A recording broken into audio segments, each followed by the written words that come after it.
कार्तिक मास महात्म्य अध्याय 11। नारद जी ने कहा, एक समय जलंधर पत्नी सहित असुरों से सम्मानित हो सभा में बैठा था तो परम कीर्तिवान श्री शुक्राचार्य जी वहां पहुँचे, जिनके तेज से सब दिशाएं प्रकाशित हो गईं। गुरु जी को आता देख असुरों सहित सागर पुत्र ने उठकर बड़े आदर से प्रणाम किया। तेजस्वी भृगु जी ने सबको आशीर्वाद दिया।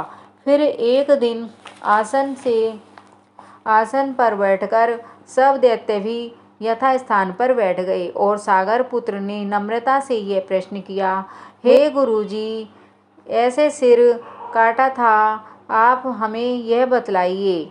इस पर श्री शुक्राचार्य जी ने विरोचन पुत्र हिरण्यकश्यपु और उसके धर्मात्मा पौत्र का परिचय देकर देवताओं और असुरों द्वारा समुद्र मंथन को संक्षेप में सब कथा कहकर यह बतलाया कि जब समुद्र से अमृत निकला तो उसे देव रूप से राहु पीने चला।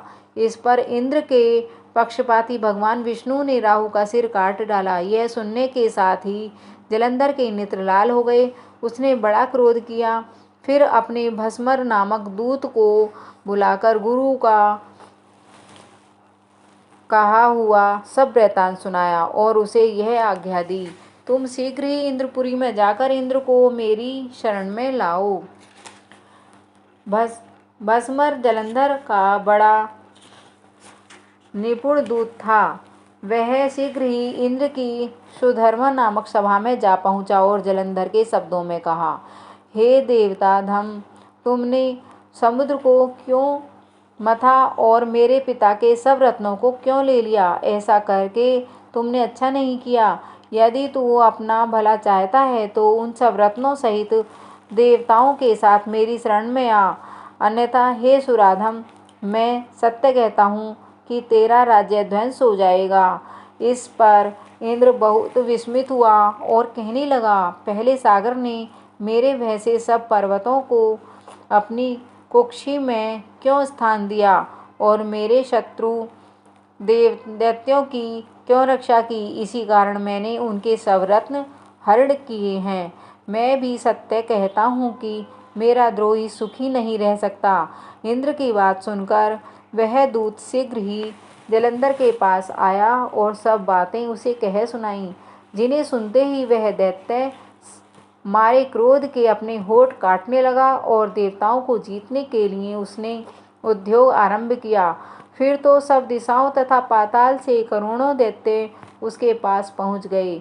शुंभ निशुंभ सेनापतियों को साथ लेकर जलंधर इंद्र से युद्ध करने लगा। शीघ्र ही इंद्र के नंदन वन में उसने अपनी विशाल सेना उतार दी। वीरों की शंख ध्वनि और घोर वर्जन से इंद्रपुरी गूंज उठी। अमरावती छोड़ देवता उनसे युद्ध करने चले। भयानक मारकाट हुई।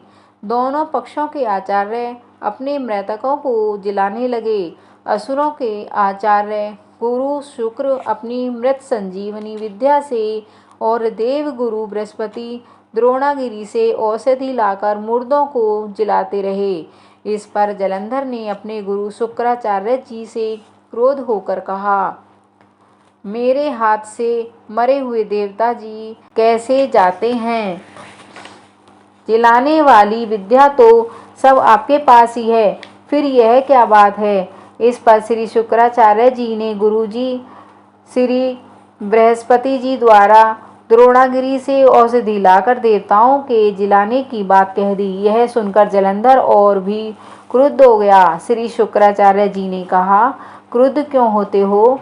यदि शक्ति हो तो द्रोणागिरी पर्वत को उखाड़कर समुद्र में फेंक दो, तब मेरे कथन की सत्यता प्रमाणित हो जाएगी।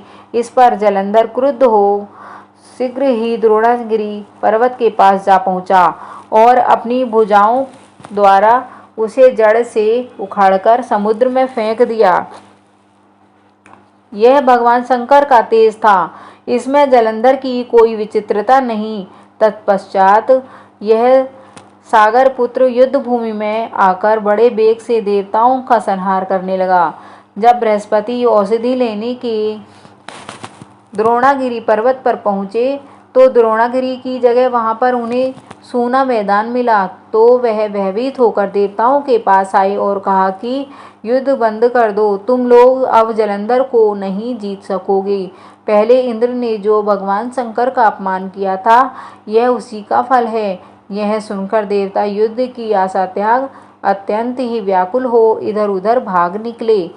सिंधु सुत निर्भय होकर अमरावती में प्रविष्ट हो गया। इंद्र आदि देवताओं ने गुफाओं में शरण ली। जय श्री कृष्णा, जय श्री राधे। मित्रों, चैनल को लाइक शेयर सब्सक्राइब करें और बेल आइकन दबाएं।